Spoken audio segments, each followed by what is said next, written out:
गुरुग्राम के सोहना इलाके में ब्रिज ग्लोबल हाइट सोसाइटी के लोगों को परेशानियों का सामना करना पड़ रहा है। बिल्डर की मनमानी और लापरवाही के चलते लोगों को यहाँ रहना मुश्किल हो गया है।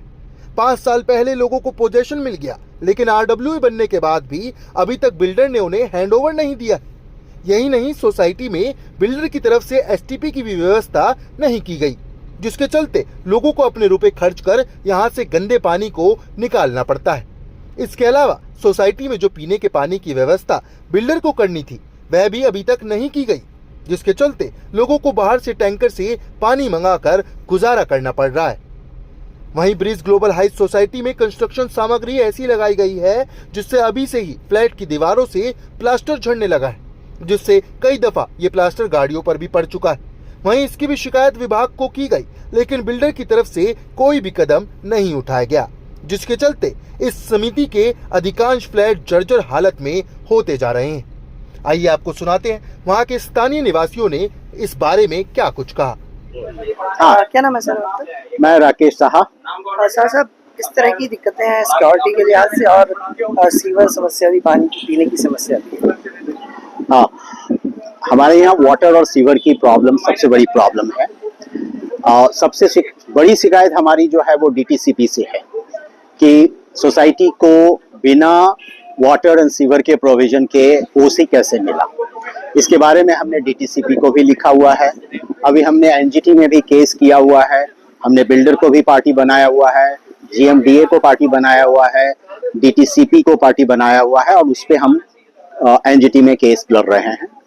हमने हरेरा में भी केस डाला हुआ है और वहाँ भी हमारा केस चल रहा है। कितने टोटल फ्लैट हैं और कितने लोग यहाँ रह रहे हैं और किस तरह की परेशानी बिल्डर की तरफ से होती है? सर, यहाँ पे हमारे 1652 फ्लैट्स हैं और बिल्डर अभी राइट नाउ 5 इयर्स कंप्लीट हो गए हैं और 5 ईयर होने के बाद अभी हैंडओवर टेक का प्रोसेस चल रहा है। तो नाउ इन प्रोसेस की जो यहाँ पे जो मेजर प्रॉब्लम है हमारा सबसे बड़ा पानी का है कि पूरा पानी है वो सारा पानी हमें जो बाहर के लोकल जो सप्लायर्स है उनसे लेना पड़ता है। It cost of approximately greater than 20 lakh rupees. वो हमारा मेजर प्रॉब्लम है। उसके अलावा जो यहाँ पे STP वगैरह है वो प्रॉपर फंक्शनल नहीं कर रहा, तो जिसकी वजह से डी वाटरिंग उसको मैनेज करना, डी वाटरिंग है वो सारा हमारा जो सोसाइटी पे एक्सपेंसेस आता है।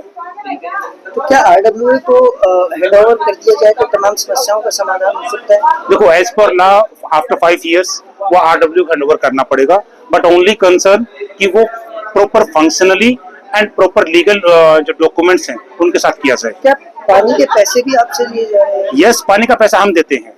इसके बावजूद पानी नहीं मिल रहा? इसके बावजूद पानी नहीं मिल रहा? नहीं, पानी बाहर के सप्लायर से ले रहे हैं, जो आपके ओपन मार्केट सप्लायर है उनसे ले रहे हैं। आप उसको अगर दूसरे टर्म में बोलूं तो ये लीगल नहीं है।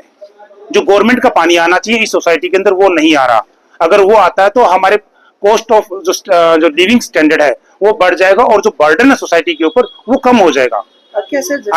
आज के दिन अगर मैं बात करूं तो हमारा मेजर जो रेवेन्यू है, जो कलेक्शन होता है सोसाइटी का, वो पानी के ऊपर ही जाता है। सर, मेंटेनेंस के अंदर भी पैसा के पानी का लिया जाता है बिल्डर की तरफ से? नहीं, बिल्डर अगर मैं बात करूं यस, बट वो बिल्डर नहीं कलेक्ट कर रहा। आज के दिन सोसाइटी कलेक्ट कर रही है, क्योंकि बिल्डर ने अपने हाथ पीछे खींच रखे हैं और सोसाइटी रन करने के लिए सोसाइटी की एक अपनी कम्युनिटी बनी हुई है RWA, तो वो कलेक्ट करती है, बट हमें फोर्स कर रहे हैं वो करने के लिए। अगर हमें गवर्नमेंट का पानी मिलता तो हमें वो पानी का पैसा हमें पे नहीं करना पड़ता।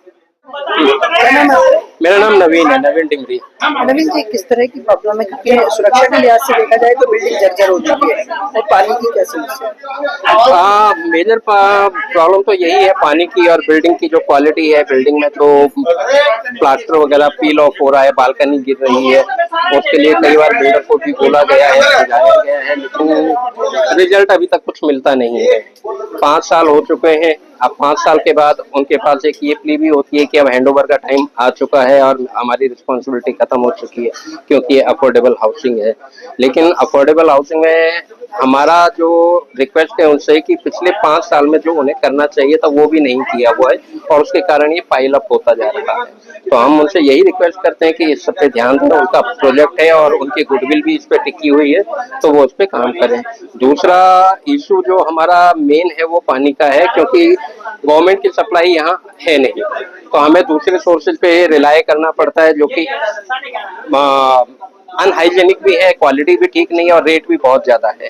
तो सोसाइटी का मेजर ऑफ द फंड पानी की रिक्वायरमेंट पूरी करने में ही निकल जाता है, जिसके कारण सोसाइटी लॉसेज में जा रही है और हर महीने 12 से 13 लाख रुपए का डेफिसिट होता जा रहा है, जिसके कारण आगे के लिए जो अभी इंफ्रास्ट्रक्चर के रिस्पॉन्सिबिलिटी आएगी RWR सोसाइटी के ऊपर, जो एडिशनल मेंटेनेंस आएगा वो एक अलग से खर्चा होगा, जो हमारा एस्टिमेट है कि 20 से 25 लाख रुपए एडिशनल खर्चा होगा, जो कि फिर दोबारा नेगेटिव होगा।